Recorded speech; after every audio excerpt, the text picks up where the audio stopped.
then I'm going to share the video out, and we'll begin shortly.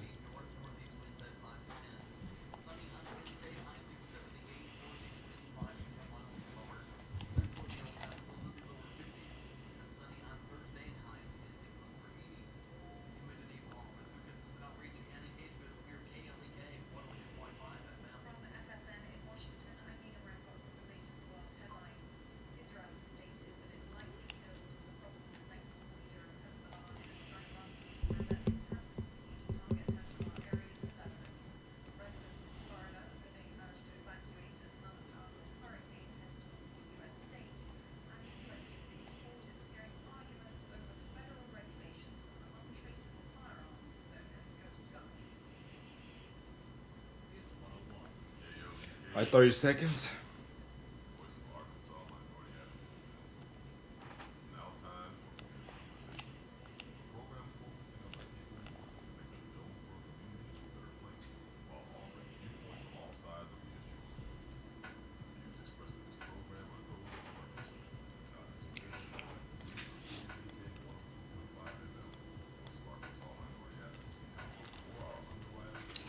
KLK 102.5 FM. Good afternoon to you on your Tuesday. It's October 8th, 2024. This is our ongoing series of political interviews that we are doing here at KLK. And joining us in the studio is Dr. Michael Pakko. That's how you pronounce it, right? Pakko, that's right. Pakko, Dr. Michael Pakko. He is the Libertarian nominee for Arkansas Treasurer. And of course, got to start with a disclaimer. KLK and the Voice of Arkansas Minority Advocacy Council, we do not endorse, support, or oppose any candidate for office.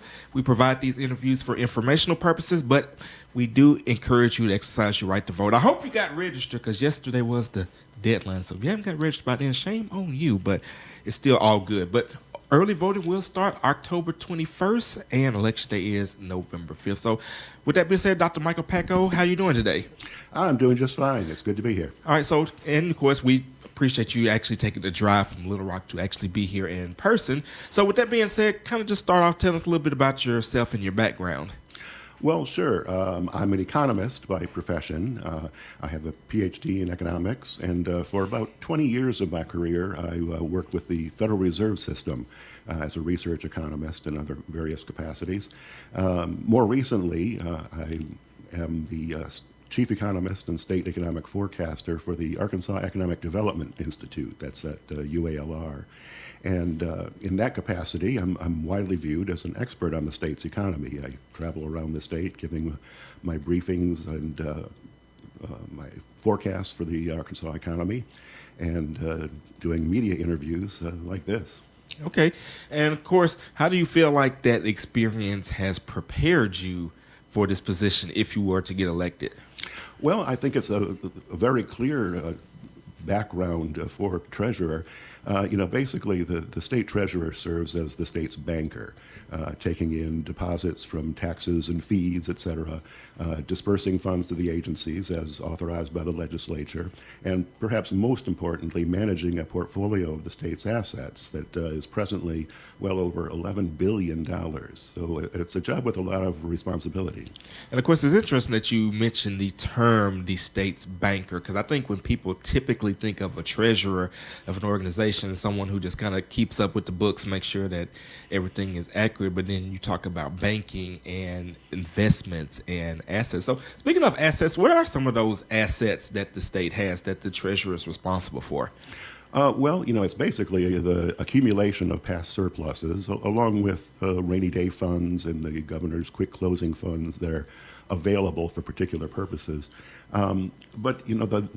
The cash that the state holds is invested in municipal bonds, other government-sponsored agency securities, certificates of deposit, and Arkansas banks, generally fairly safe assets, because the criteria is, first of all, primarily the safety of the principal of the people's money. Second is liquidity, having enough money on hand to pay the state's bills. And then third, earning a decent rate of return to make that interest on the assets itself. Okay, so why did you want to run for treasurer?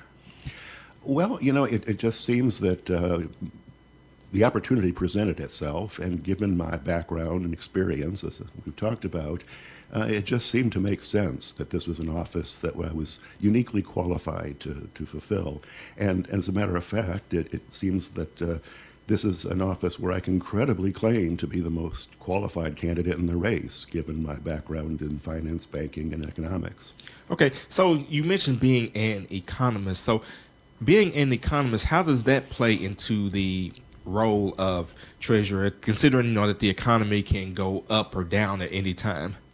Well, I mean, the big factor of commonality is the fact that an economist deals with a lot of data, a lot of information that's factual, numerical about economic conditions, and so does the treasurer. So, I would anticipate bringing the same analytical skills to office that I generally apply now to the economy, but just applying it to the state's financial condition rather than the state's economic condition. Okay, and I'm on your website, Pakko for AR.com. It's kind of hard to see from this distance. And of course, one of the things that you talk about is fiscal transparency. So kind of just let the listeners and viewers know more about your stance on that. Well, yeah, I mean, my primary goal would be to bring more openness to the office of state treasurer, and that's what I'm calling fiscal transparency. The state treasurer is in a unique position to explain to the taxpayers where all their tax money is going to, and for that matter, where it's coming from. And so I would strive to bring a more public-facing posture to the treasurer's position, to be out there explaining to the people in presentations and reports exactly what the state of the state's financial condition is, to make reports on how our investment portfolio is generating returns, and basically just keeping a watch over the people's money. And I think that is important, no matter who gets elected, to explain things, because as we were saying off there, someone like me who is not an economist is not going to know the nuts and bolts of it. And of course, just the people in general who go about their lives working, but they do pay taxes, and they do, like you said, want to know what is going on with their money. So kind of going a little deeper in that, what are some of those ways, if you got elected, in which you would educate the public on what's going on? Well, I think that's going to be one of the challenges, is seeing how I can divert resources from the treasurer's office from the merely bookkeeping aspects of the job to more analysis. And that would be my personal ambition, to bring that to the fore. But, basically, when you mentioned education, that reminds me of another of my important priorities in office. And that is to see the further development of the Arkansas Financial Education Commission. It's a fairly new organization. It was created by legislation in 2021, with the state treasurer designated as the chair of the commission. And it has a mission of making educational materials about financial well-being available to all Arkansans of all socioeconomic statuses and ages and areas of the state. As a lifelong educator, a professor of economics, I find that financial and economic education is a very important priority, and I look forward to working with that commission in furthering their mission. As a matter of fact, I sat in on one of their meetings last week, and it was a very interesting experience. They're making a lot of progress in making the financial education a priority. Okay, and looking on your website, you have the section Vote Libertarian, of course, and we've had several Libertarian candidates on this program, and of course, I would just ask you, why should a person consider voting for a Libertarian? Well, I think that our system would benefit from a more diverse, pluralistic democracy, basically. I mean, that's one of the reasons that I am a libertarian. The main reason I'm a libertarian and running as a libertarian is that it's the party that most closely aligns with my views. But for an office like this, where it's really simply administrative, there's not a lot of policy making involved. And so I'm emphasizing more the independence that I would bring to the office. I'm neither a Republican nor a Democrat. And You know, we've all seen how our current political system has devolved into bitter confrontation between the two major parties. Sometimes it seems that they're disagreeing just to be disagreeable. But like I said, I believe that a more pluralistic, multi-party system would be healthy for our democracy. And I'm trying to give the voters an opportunity to vote for a candidate based on qualifications for office rather than the party label behind their name, which all too often is the case in this two-party duopoly. Absolutely. I'm speaking with Dr. Michael Pakko, the Libertarian nominee for Arkansas Treasurer. I see that you do have some notes there. So is there anything that you want to kind of go over that I may not have asked you yet? Because definitely want to give you an opportunity to get, especially with you driving up here to us in Little Rock. I want to make sure that everything that you want to say, we'll give you the opportunity to say so. Well, that's basically why I was consulting my notes, making sure that, I was able to bring up things as you asked them. I guess there's one more other priority that I would have in coming to office: the fiscal transparency, the stewardship of the Arkansas Financial Education Commission. But I also think it would be wise to commission a panel of experts to take a look at the state's investment strategy and tactics. I'm aware of one such study that was done by some of my colleagues at UALR 6 years ago, and that was following up on another one that was 6 years before that. So I think it would be prudent and timely just to take another look at the state's investment policies and make sure that we're keeping up with best practices when it comes to investing public monies. Okay.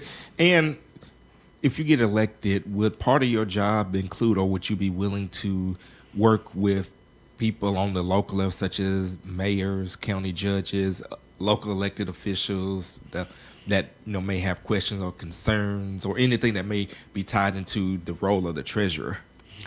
Well, yeah. I mean, I, as it is right now in my current job, I work a lot with local governments, municipal and county governments, looking at economic development projects and evaluating them. So I have a good working relationship with public officials on all levels. When it comes to the state treasurer's office, I think there would also be valuable communication with the Department of Finance and Administration, which follows a lot of the budget process, at least as it exists, as it runs through the legislature. The treasurer's remit is actually broader than that, and that's why I think that I could bring something to the table in terms of analysis and better explanation of all the different aspects of how the state is, how the state government is entangled in the economy of our state. Okay, and if anybody wants to support your campaign, if they want to volunteer, donate, or just get more information, may have some further questions. Well, you can visit my website. There's a contact information there, and what's that website? That website is pakkoforarkansas.com. That's PAKKO number 4AR.com. Or just Google my name. It's a pretty unusual name. You'll probably find me. Anyone ever tell you got a radio voice? I have been told that, as a matter of fact. Okay. I mean, if you don't get elected, and you get tired of doing finance, maybe something else that you could consider. And we want to thank you so much. Speaking with Dr. Michael Pakko, he is the Libertarian nominee for Arkansas State Treasurer. And of course, Kayla K and the voice of Arkansas Minority Advocacy Council. We do not endorse, support, or oppose any candidate for office. We provide these interviews for informational purposes, but as always, we encourage you to exercise your right to vote. Early voting starts October 21st. All right, I give you the last word. Anything else? Vote for Michael Pakko for State Treasurer. It just makes sense. All right. Well, thank you so much once again for joining us. And that's going to do it for this segment, but we got lots of great music on the way. This is Kayla K, 102.5 FM. All right, and that's pretty much how it goes. That was painless.